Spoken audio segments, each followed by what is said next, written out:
Draugai kartais prašo motociklą duot pasivažinėt. Ar duot, ar neduot. Va čia jums atsakymas. Žiemos metu norėjo pasilinksminti su itin patikimu motociklu Dniepru. Pasivažinėti šiek tiek. Šiaip jis labai geros kokybės aliuminis, nes Dniepro gamykloje gamino. Bet tuo atžvilgiu buvo šiek tiek jam šaltoka ir tai galėjo įtakoti šį trūkį, kurį toj parodysime. Einam, išardysim.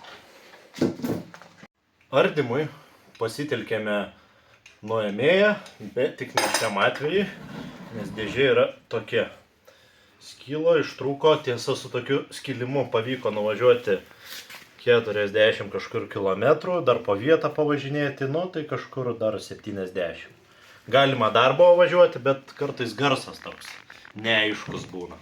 Tai ardymui pasitelksime vožtuvą ir plaktuką Ivan firmos. Tai žiūrim.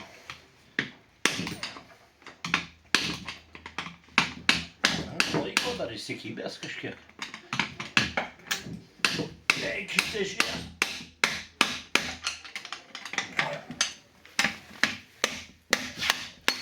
Audu. Vot, čia toks apžvalgos langelis, kaip veikia dėžė. Va. Viskas gražu, tik matau. Ištrauksim šitą.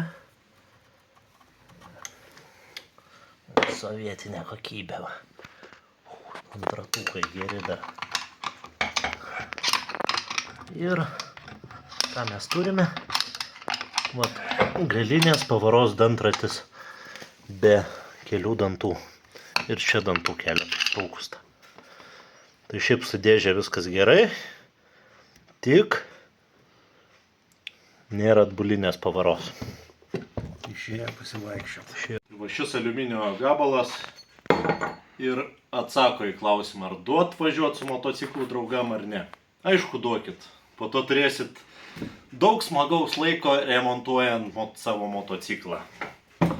Ypatingai Dnieprą.